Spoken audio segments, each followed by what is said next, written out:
rich doctor and his large, raucous family infested it. We did not like the doctor's loud-voiced children. They laughed at us and threw stones from behind the unbreachable barrier of the gate. And after them, a mysterious middle-aged couple came who spoke to no one, and grimly walked their sausage dog in silence at the same time every morning down Station Road to the Strand. August was the most interesting month at the Cedars for us.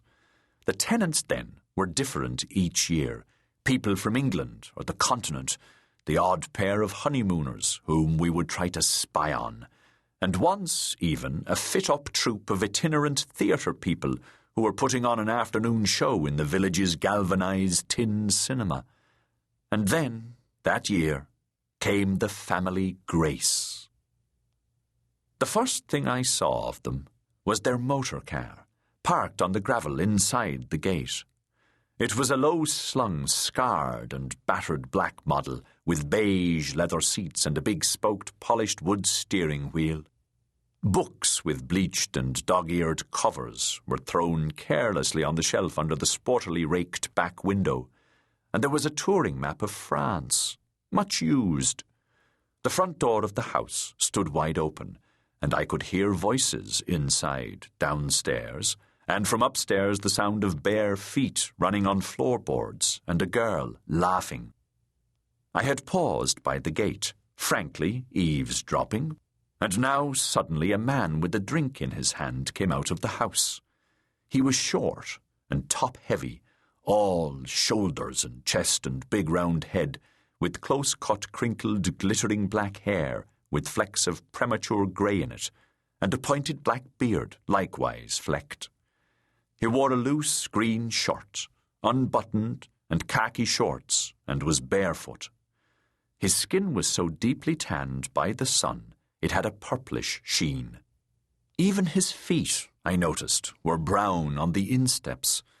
The majority of fathers, in my experience, were fish-belly white below the collar line.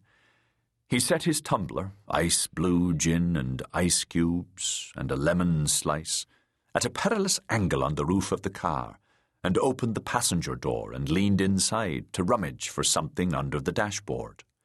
In the unseen upstairs of the house, the girl laughed again and gave a wild, warbling cry of mock panic, and again there was the sound of scampering feet. They were playing chase, she and the voiceless other.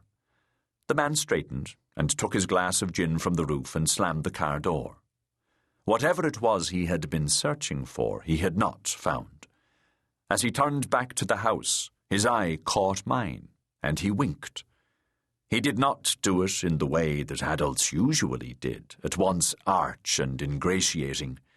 No, this was a comradely, a conspiratorial wink, Masonic almost, as if this moment that we, two strangers, adult and boy, had shared, although outwardly without significance, without content even, nevertheless had meaning. His eyes were an extraordinary pale, transparent shade of blue. He went back inside then, already talking before he was through the door. "Damn thing," he said. "Seems to be—" and was gone. I lingered a moment, scanning the upstairs windows. No face appeared there. That, then, was my first encounter with the Graces. The girl's voice coming down from on high, the running footsteps, and the man here below with the blue eyes giving me that wink, jaunty, intimate, and faintly satanic. Just now I caught myself at it again, that thin wintry whistling through the front teeth that I have begun to do recently. Deedle, deedle, deedle, it goes, like a dentist's drill. My father used to whistle like that. Am I turning into him? In the room across the corridor, Colonel Blunden is playing the wireless.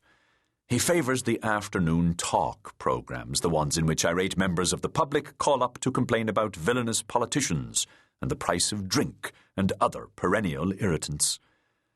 "Company," he says shortly, and clears his throat, looking a little abashed, his protuberant, parboiled eyes avoiding mine, even though I have issued no challenge. Does he lie on the bed while he listens?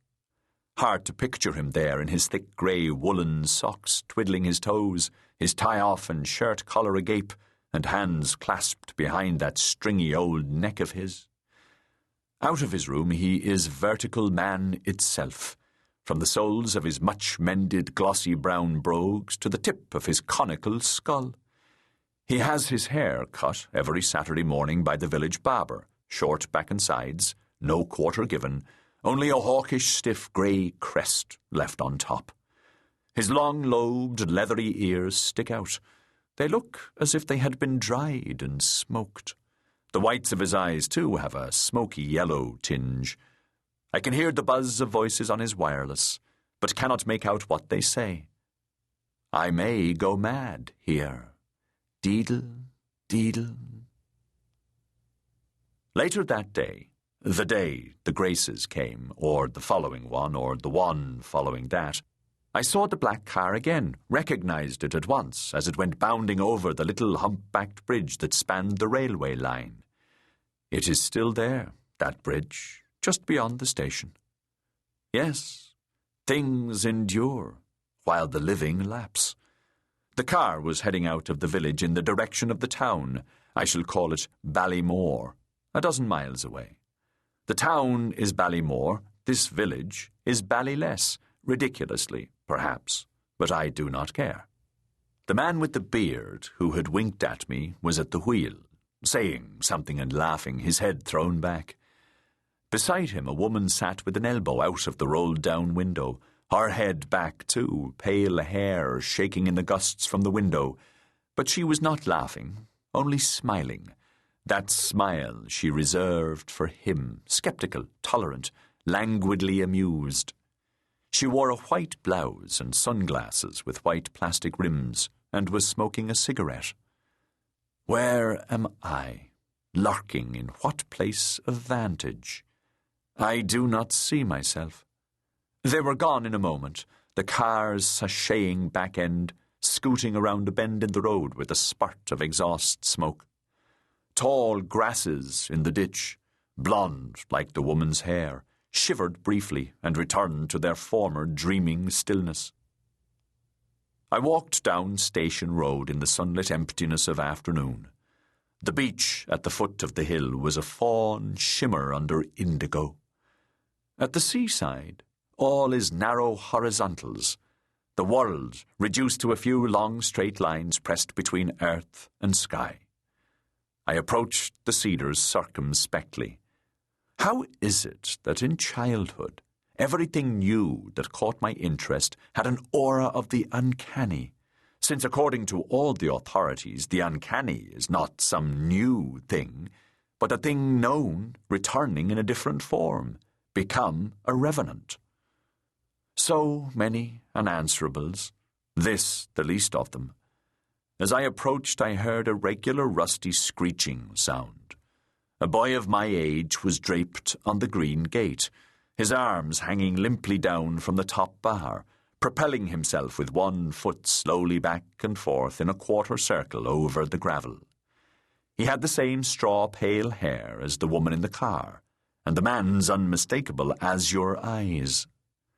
As I walked slowly past, and indeed I may even have paused, or faltered, rather, he stuck the toe of his plimsoll into the gravel to stop the swinging gate, and looked at me with an expression of hostile inquiry. It was the way we all looked at each other, we children, on first encounter. Behind him I could see all the way down the narrow garden at the back of the house to the diagonal row of trees skirting the railway line.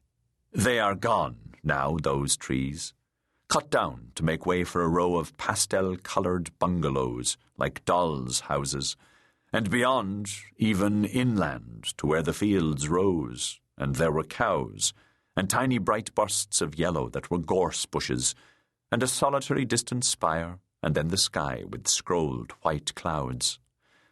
Suddenly, startlingly, the boy pulled a grotesque face at me, crossing his eyes and letting his tongue loll on his lower lip. I walked on, conscious of his mocking eye following me. plimsoll. Now there is a word one does not hear any more.